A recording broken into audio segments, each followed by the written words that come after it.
네, 어제 저녁에 맛집을 좀 갔는데요. 가니까 사람들이 너무 많이 있었습니다. 다른 집은 사람들이 많지 않은데 맛집에 가면 늘 사람들이 몰려들죠. 왜 그럴까요? 네, 맛있기 때문에 그렇겠죠.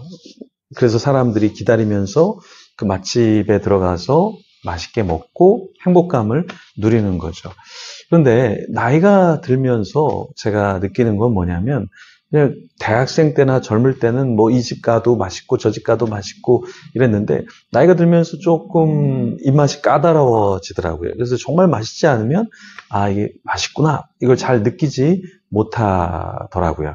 자, 여러분은 어떠십니까? 여러분은 뭐 나이가 들어가면서 뭐 아무거나 먹어도 맛있고 잘 드시나요? 그런 분도 아마 있을 겁니다.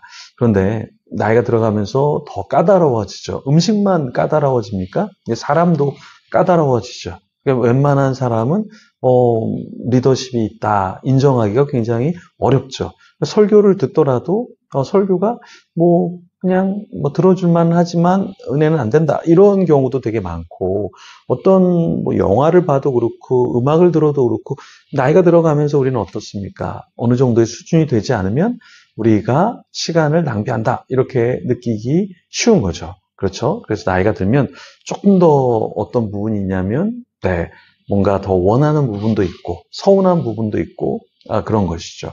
오늘 본문에 보면은 이삭이 나이가 들면서 어떤 부분이 있었냐면 좋은 음식을 먹으려고 했죠. 그러면서 에서를 불러다가 축복을 해주면서 더 좋은 고기를 또 자기도 맛보고자 하는 마음이 있었습니다. 그게 어떻게 가정을 깨게 되었는지 우리 같이 한번 살펴볼 텐데요. 창세기 27장 1절에서 10절까지의 말씀인데요. 먼저 1절에서 4절 말씀 같이 읽어보겠습니다. 이삭이 나이가 많아 눈이 어두워 잘 보지 못하더니 맏아들 에서를 불러 이르되 내 아들아 하매 그가 이르되 내가 여기 있나이다 하니 이삭이 이르되 내가 이제 늙어 어느 날 죽을는지 알지 못하니 그런즉 내 기구 곧 화살통과 활을 가지고 들에 가서 나를 위하여 사냥하여 내가 즐기는 별미를 만들어 내게로 가져와서 먹게 하여 내가 죽기 전에 내 마음껏 내게 축복하게 하라. 1절 말씀에 보면 이삭이 나이가 많아지게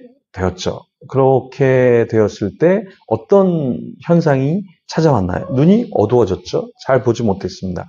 성경에서 눈이 어두워졌다, 잘 보지 못했다라는 건 단순히 시력만 잃어버린 게 아니라 이제는 영적인 감각도 잃어버리고 있다라는 거를 우리가 읽을 수 있죠.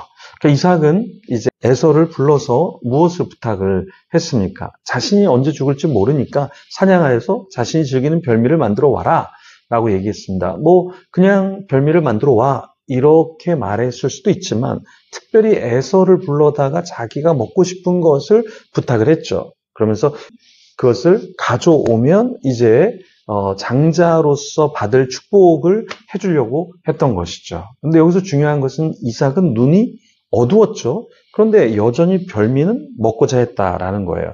그러니까 자기가 누리고 싶은 것을 나이가 들었음에도 포기하지 않는 모습, 그것을 우리가 볼 수 있죠. 그냥 단순히 먹는 것을 포기하지 않았다라는 게 아니라 나이가 들면서 우리는 여전히 내 안에 있는 욕망들을 채우려고 하는 모습이 우리에게, 인간에게 있다라는 단면을 보여주는 것이죠. 제가 부교육자로 섬길 때 한 담임 목사님이 이런 얘기를 하셨어요. 제가 이런 질문을 했습니다. 왜 나이가 드는데 사람들이 권력을 가지려고 할까요? 그때 그 담임 목사님이 제가 이런 이야기를 했어요. 나이가 들면 식욕도 떨어지고 성욕도 떨어지는데 한 가지 더 강해지는 게 있다. 그게 바로 권력욕이다. 이렇게 이야기해 주셨어요. 그때는 제가 30, 40대 젊을 때라 그게 뭔가 잘 이해를 하지 못했는데, 저도 나이가 들어가면서 사람들을 보면 나이가 들어가면 사람들이 권력, 인기, 그 자기를 사랑해주는 그 욕망, 사람들이 자기를 봐주는, 이렇게 집중해주는 것, 그것을 굉장히 좋아한다라는 거예요. 그래서 우리가 나이가 들면 많은 것들을 포기하고 내려놔야 되는데 나이가 들어도 오히려 포기하지 못하는 욕구들이 인간 안에 있다라는 것이죠. 에서가 이제 아버지가 자신에게 부탁한 것을 위해서 밖에 나가서 사냥을 하죠. 그리고 이 에서의 마음에도 장자로서 축복을 받고자 하는 마음이 왜 없었겠습니까? 그래서 나가서 들짐승을 잡으려고 했죠. 이삭이 이렇게 에서에게 뭔가 말할 때 리브가가 들었는데요. 그럼 리브가는 그냥 에서가 축복받도록 했어야 되는데 야곱에게 귀뜸을 해주죠. 그래서 이제 야곱이 이 형의 축복을 가로채도록 합니다. 자, 이때 분명히 야곱도 뭔가 잘못된 말일 수 있고 잘못된 행동이라는 것을 알 수 있었을 거예요. 그런데 이 리브가가 뭐라고 얘기하냐면 나를 위하여 사냥하여 가져다가 별미를 만들어 내가 먹게 하여 죽기 전에 여호와 앞에서 내게 축복하게 하라 하셨으니 7절에 이렇게 말하면서 그런즉 내 아들아 내 말을 따라 그러면서 리브가가 뭐라고 얘기하냐면 야 내 아들 야곱 너 이 축복을 놓치면 안 되는데 내 말을 들어 그리고 이렇게 내가 명하는 대로 해 8절 끝부분에 보면 내게 명하는 대로 행하도록 이렇게 이야기하는 부분이 있습니다. 그러면서 사실은 이 어머니 리브가가 이 형이 먼저 축복을 받고 야곱이 축복을 받게 해야 되는데 이걸 뒤바꿔 버리죠. 그 이야기를 들었으면 좀 함부해야 되는데 그렇지 않고 이야기를 들려주면서 이렇게 행동하면 좋겠어 하면서 자신의 가정을 망가뜨리게 됐다라는 겁니다. 그러니까 우리가 사람의 말을 계속해서 옮기고 몰라도 되는 이야기를 내가 너한테만 해주는 얘기야. 내가 당신한테만 해주는 얘기입니다. 당신만 알고 계세요. 그러면서 남의 비밀이나 해서는 안 되는 말을 계속해서 옮기면 듣는 사람이 오히려 실족하게 되고 그 공동체가 깨진다. 라는 거죠. 그래서 우리가 기도의 제목으로 나누는 것은 좋아요. 이 사람이 어렵고 또 이 사람을 도와야 되니까 어떤 기도 제목을 나누는 건 좋습니다. 근데 어떤 사람의 약점을 계속해서 우리가 이야기하고 하는 것은 공동체를 와해시키는 것이겠죠. 그래서 우리가 조금 더 조심하면 좋겠습니다.